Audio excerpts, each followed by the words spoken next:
Hi hello welcome back.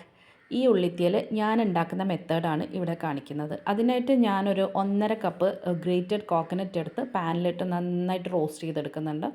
ഒരു brownish കളറായിട്ടുണ്ട്. അപ്പം തന്നെ ഞാനൊരു പ്ലേറ്റിലേക്ക് മാറ്റിയിട്ടുണ്ട്. ഈ ഒരു പുളിയാണ് ഞാൻ പിഴിഞ്ഞെടുത്തിട്ടുള്ളത്. പിന്നെ മെയിൻ ഇൻഗ്രീഡിയൻ്റ് ആയിട്ടുള്ള നമ്മുടെ ചെറിയുള്ളി 1.5 കപ്പാണ് എടുത്തിട്ടുള്ളത്.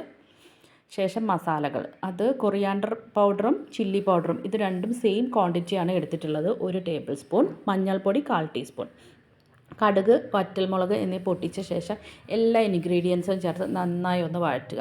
ചെറിയുള്ളിയുടെ നിറം ഒന്ന് മാറി തുടങ്ങുമ്പോൾ നമുക്ക് മസാല ആഡ് ചെയ്യാം. മസാലയുടെ പച്ചമണം ഒന്ന് മാറി തുടങ്ങുമ്പോഴേക്കും മാറിയതിന് ശേഷം നമുക്ക് പുളിവെള്ളം ആഡ് ചെയ്ത് കൊടുക്കാം. ഈ പുളിവെള്ളത്തിൽ കിടന്ന് നന്നായിട്ട് ഈ ഒരു സംഭവങ്ങളൊക്കെ ഒന്ന് വഴറ്റി ഒന്ന് വെന്ത് തുടങ്ങിയപ്പോൾ നമുക്ക് ഉപ്പ് ആഡ് ചെയ്ത് കൊടുക്കാം. ശേഷം അരപ്പ് കുറച്ച് വെള്ളം ചേർത്താണ് അരച്ചിട്ടുള്ളത്. അതും ആഡ് ചെയ്ത് ഇളക്കി കൊടുക്കുക. അടച്ച് വെച്ച് വേവിക്കുക. അതിനുശേഷം ഇടയ്ക്കൊന്ന് തുറന്നൊന്ന് ഇളക്കി കൊടുക്കേണ്ടതാണ്. ഇനി ഉപ്പ് വേണമെങ്കിൽ ഇനി ആഡ് ചെയ്ത് കൊടുക്കാവുന്നതാണ് ഈ ഒരു സമയത്ത്. ഇങ്ങനെ എണ്ണ തെളിഞ്ഞ് തുടങ്ങുമ്പോൾ നമുക്ക് കറി സ്റ്റോപ്പ് ചെയ്യാവുന്നതാണ്. നല്ല ടേസ്റ്റി ആയിട്ടുള്ള ഉള്ളിത്തീയൽ റെഡിയാണ്. വേണമെങ്കിൽ കുറച്ച് ശർക്കരയോ പഞ്ചസാരയോ ഒക്കെ ആഡ് ചെയ്ത് കൊടുക്കാവുന്നതാണ്. തിളയ്ക്കുന്ന സമയത്ത് ഞാൻ ആഡ് ചെയ്ത് കൊടുത്തിട്ടില്ല.